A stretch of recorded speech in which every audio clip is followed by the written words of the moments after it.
Looking for a gaming phone that won't break the bank?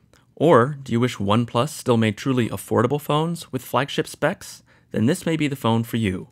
Hi there, I'm Rich Brome with Phone Scoop with a quick look at Nubia's Red Magic Mars affordable gaming phone. First, you should know that Nubia's parent company is ZTE, and Red Magic is Nubia's gaming brand. The Mars is the latest model in the line of Red Magic gaming phones.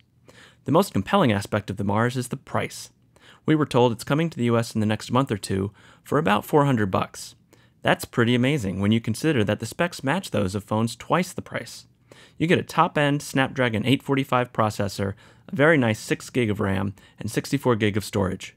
There are also options for up to 10 GB of RAM, for not too much more money. Of course, you'll need a big battery to handle any real amount of gaming, and the Mars delivers with a respectable 3800 mAh capacity.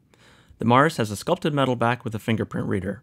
There's a headphone jack up top, and a USB-C connector on the bottom. There are also capacitive shoulder buttons that you can map to whatever controls you like in your favorite games. The side has a unique slider switch in the top corner.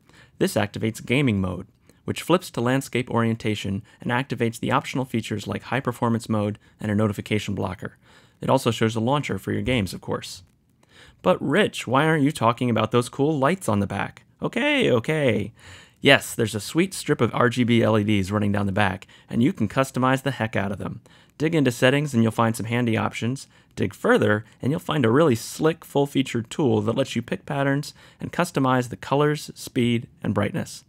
The results are previewed in the little Red Magic logo inside the circle, or of course you can flip the phone over and see it yourself. In all, this seems like a great gaming phone at a great price, but really it's a great value even if gaming isn't your thing.